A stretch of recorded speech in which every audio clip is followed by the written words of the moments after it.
What's going on with the NWA, the ICP? Little whoop whoop. So NWA had tweeted like whoop whoop, and everyone was going crazy because, right, if you follow these things, it could have been one of three things, right? You had Marty Scurll, the former Ring of Honor star who was, I think, very close to signing with AEW from the talk years ago, and then Mm-hmm. it had come out. He's from England, and the consent between sexual relations, the age difference is different between the U.S. In the U.S., it depends on the state, and between basically a minor and an adult. And I believe from the story, he did admit to having sex with somebody who was below the age of in the U.S. Any U.S. state that would be acceptable. So, as far as I understand it, in the U.K., he did not break any laws, but it just offhand for most people, certainly it just didn't sit right, and basically he was canceled in the U.S. and has worked sort of. I haven't looked up his cage match or anything like that recently, but at least in terms of the publicized shows, not very much. And whenever he does, like, people sort of lose their minds, understandably, and some of those shows don't end up happening. So basically, he went away. Now at the NWA, not necessarily putting an equivalency to any of their talent that they're using. No one has been accused of any of those things, as describing Skull, but each sort of has their own kind of Tyrus, being politically conservative, involved in Fox News, to EC3 having his own opinions and whatever, like it is, and statements from Bill and so on, that, like, it just felt like, oh, okay, they're bringing Scroll now. Okay, that sort of fits their brand, and people, like, losing their minds for a bit about that. Then there is what's he called? Like Superhuman? Am I off, John? The guy that does, like, Oh he'll, like, yeah, in his yep. backyard. He'll, like, it's not really a laughing matter. It's kind of sad.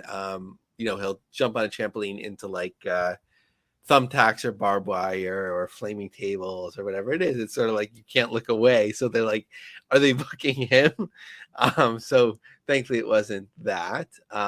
But it's Insane Clown Posse, Violent J, that's going to appear on the show. Now, for those with a good memory, Insane Clown Posse coming to pro wrestling is not something new at all. Certainly you had them in WWF at the Oddities. You had them, I think, in ECW, WCW, and so on. And then they had Juggalo champion, not Ship Wrestling, but replaced that with a T, which I bought one of the tapes once, like, try everything wrestling. I was just like, this is unwatchable. No offense, friend Kevin Gill. I don't think he was. I don't know if he was involved at that time. It had nothing to do with the commentating or whatever. It was just like, I didn't know what was going on. But certainly they brought a lot of attention with their when they had the gathering of the Juggalos in Cave and Rock, Illinois, and other places, especially with the Tracy Smothers thing, where Kevin explained that so well, and I didn't realize he was the referee or in the ring, and that was, like, an amazing story. But it was also, like, a great, I don't know if it was a great payday, but it was a good additional payday, and they would do a lot of interesting things. It was like Ken Patera against Bob Backlund. I think they had a cage match in, like, 2010, something like that. So a lot of, like, they love wrestling, and, like, I don't know, like, I read a recent article about, like, the Juggalos, like, sort of how they're so accepting of different people and building community, and I kind of see them differently than I used to. It's an interesting thing, though, for, like, the NWA, just because, like, they're so big on like tradition or whatever it may be, and like it just feels different and like interesting that Billy Corgan, of course, is an accomplished musician.